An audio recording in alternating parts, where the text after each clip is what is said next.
นี่นะทุกคนอันนี้ก็คือมาต่อ EP 1เนาะอันนี้ก็คือเฮาปั่นแล้วเนาะเฮาก็สิมาอ่าตองเนาะเฮาก็สิเขย่าให้น้ำมันออกนั่นแหละก็เฮาบอกว่าขยำโลดลูกเฮาก็เลยโอเคปึ้งอันนี้ก็คือเฮาขยำเฮาแบบเฮาอันบีบมาแล้วเฮาไปล้างมือแล้วรู้สึกมันคันๆมือหน่อยหนึ่งเนาะทุกคนก็คือทางที่ดีใส่ถุงมือดีกว่าเนาะแต่ว่าสมเฮาบ่มีถุงมือเนาะก็เลยบ่ใส่ อันนี้คือเกือบเหี่ยสิ่งที่ฉันต้องมาเกือบหมดเนาะเกือบหมดคุณค่านะทุกคนอันนี้ก็คือเฮาต้องนำแล้วเฮาก็สิเอาเม็ดสาคูเนาะมาถอกใส่หม้อหุงข้าวหรือว่าภาชนะอีหยังก็ได้เนาะแล้วก็ถอกนำใบเตยที่เฮาคั้นเมี่ยนนะเนาะลงไปที่เฮาปั่นเมี่ยนนั่นนะทุกคนเพื่อสิเอาไปหมาให้มันเป็นสีเขียวเนาะ ก็คือตอนแรกๆนี่คือนำใบเตยเกือบสิบ่พอเนาะ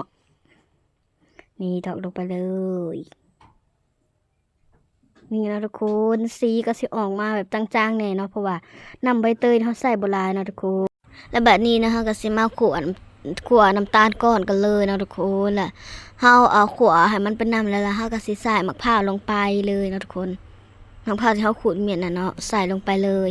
น้ำตาลก้อนนี่คือเฮาบ่แน่ใจเนาะว่าเฮาใส่จากก้อนเนาะ มะพร้าวเขาก็สิใส่ลงไปหมดเลยนะทุกคน แล้วก็ออกมาเบิ่งวิวเนาะวิวแบบพ้นเศร้าตกเนาะทุกคนนำน้องก็คือขึ้นสิจ้าถ่ายอีหยังอากาศคือเย็นสบายวิวดีแล้วบัดนี้เนาะทุกคนเฮาก็สิมาขัวแล้วบัดนี้อันนี้ก็คือขัวจนเหลืองทองแล้วเรียบร้อยเนาะนี่คือแบบเรื่องแบบโคตรงามเนาะทุกคนแล้วก็โคตรแซ่บน้ำแล้วก็ตัดภาพมาเบิ่งน้องทรายเฮาเนาะก็คือตื่นแล้วจ้าโลมืนตาดกโลอยู่เบิ่งคือสิอยากเข้ากล้องเนาะยิ้มอยู่อันนี้คือปรุงหมอแล้วเนาะนี่อันนี้สิเป็นสาคูที่เฮามาเมียนเนาะคือปั้นได้แล้วเนาะทุกคนนี่แล้ววันนี้นะคะกระจกแล้วก็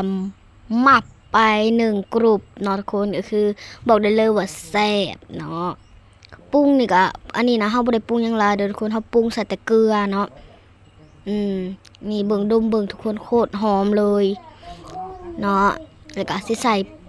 แป้งลงไปในสาคูเนาะทุกคนบัดนี้เฮาก็บ่แน่ใจนะว่าของเฮานี่ใส่ลงไปหลายเท่าใดเนาะ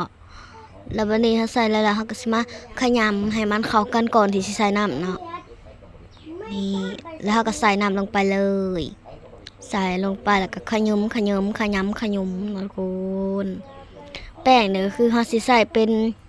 แป้งเห็ดขนมโดยเฉพาะเนาะนี่มันก็สิเป็นแบบนี้เลยเด้อทุกคนนี่เนาะบ้านเฮาอันนั้นแล้วมันก็สิเป็นแบบนี้เลยเนาะนี่เบิ่งไหม